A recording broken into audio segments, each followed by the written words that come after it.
শুভেন্দু অধিকারী বক্তা এই লোকটার সম্পর্কে আমার মতো লোকের উত্তর দেওয়া উচিত নয়।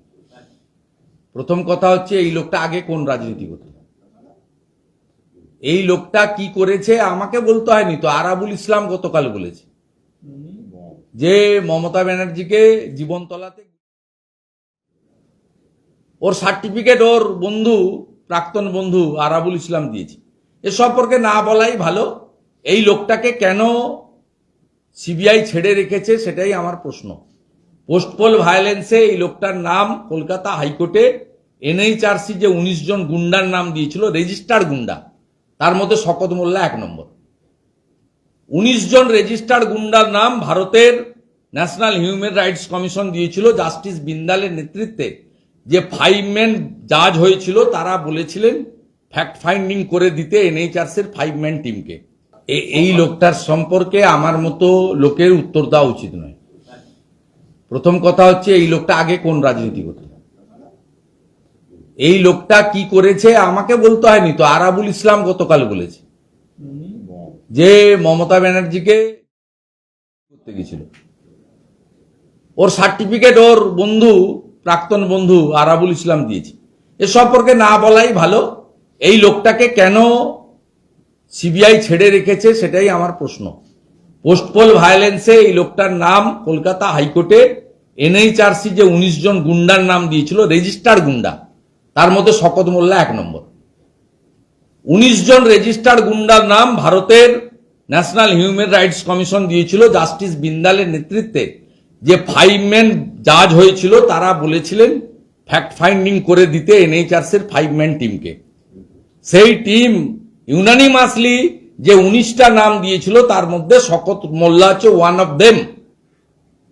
Terrorist declared by the NHRC 2021 সালে কোর্টে জমা পড়েছিল।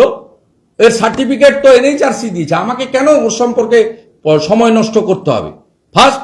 সেকেন্ড হচ্ছে কোল স্ক্যামে নিজাম প্যালেসে ওকে 15 বার ডেকেছে, ও 3 বার গেছে। পুরুলিয়া আসানসোলে লালার যত কয়লা, দক্ষিণ 24 পরগনা, উত্তর 24 পরগনা, সুন্দরবন এলাকায় যত অবৈধ ইটভাটা টালিভাটা আছে সব কন্ট্রোল এরা করে এবং তার কয়লা সাপ্লাই করতে হয়ে আমি আশ্চর্য হয়ে যাই এই কয়লার কেসে বা পোস্টপোল ভায়োলেন্স কেসে এই লোকটা বাইরে থাকে কি করে? এই লোকটাকে ভিতরে ঢুকিয়ে অন্তত শাহজাহান, বালু এদের মতো কেষ্টদের মতো 2-2.5 বছর তো ভিতরে রাখা উচিত সংশোধন করার জন্য। সংশোধিত ভাষণ শোনেন না এখন অনুব্রত মণ্ডলের? শান্তির কথা, ঐক্যের কথা, উন্নয়নের কথা বলেন, গুড় বাতাসার কথা বলেন না, নকুল দানার কথা বলেন না, ঢাকের আওয়াজ দেন না। কারণ উনি পশ্চিমবঙ্গের জেলে ছিলেন না, উনি তিহারের জেলে ছিলেন। তিহারের জেলে শীতকালে 4:30 আর গরমকালে 3:30টার সময় রোল কল হয়। বিকেল 4টের সময় ডিনার নিয়ে ঢুকে যেতে হয়। পার্থরা বুঝতে পারছে না, পার্থ, শাহজাহান তারা এখানে 5 স্টারে আছে, বেলের মোরব্বাও খাচ্ছে, অষ্টমীর দিন লুচি ডালও খেয়েছে, রবিবার পাঁঠার ঝোলও খাচ্ছে। আমি বলছিলাম সেদিন না, সুদীপ বন্দ্যোপাধ্যায় জানে জেল কি জিনিস। রোজ ভ্যালির কেসে 4 মাস ভুবনেশ্বরে ছিল, তার মধ্যে 1.5 মাস জেলে ছিল আর 2.5 মাস অ্যাপোলো হসপিটালে ছিল ভুবনেশ্বরে।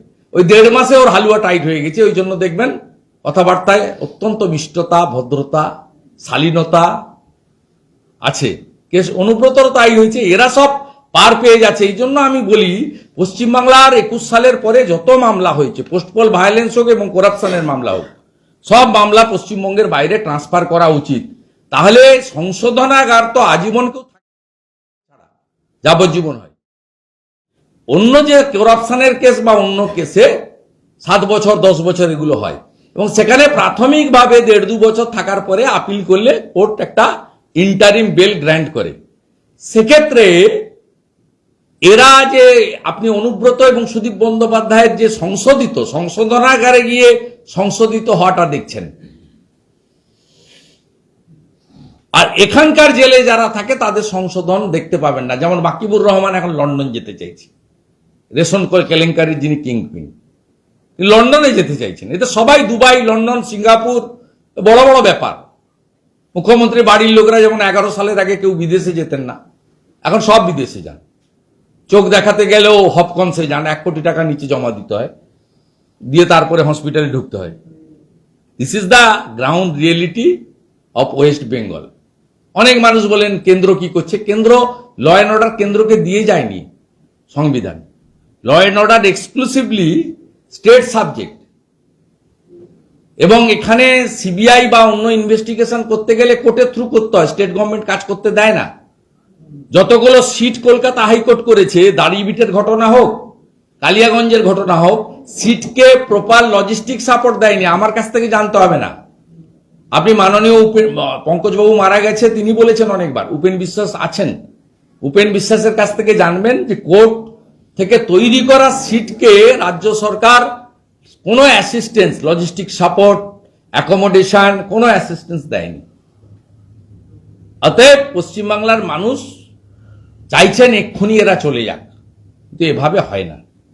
এদেরকে সরাতে গেলে আপনাদেরকে 26 সালের যে গণতন্ত্রের মহোৎসব আসছে, তাতে গণতন্ত্রের ডু অর ডাই লড়াইতে আপনাদের ঠিক করতে হবে যে vote for corrupted Mamata, autocrat Mamata, or no vote to Mamata. এই দুটোর মধ্যে একটা আপনাকে বেছে নিতে হবে।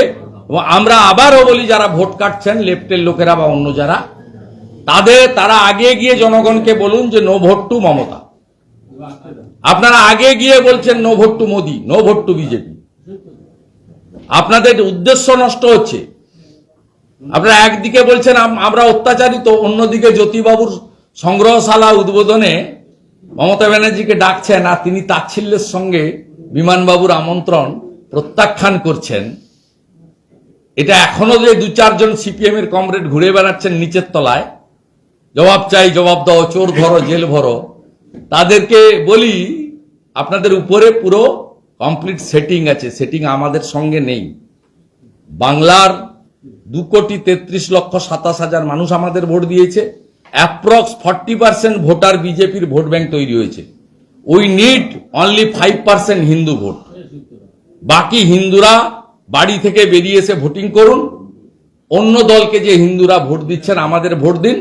আমরা হিন্দু ভোট নিয়েই বাংলাতে একটা সরকার তৈরি করব এবং সমস্ত ভারতীয়কে সুরক্ষা দেব, উন্নয়ন দেব, সুশাসন দেব।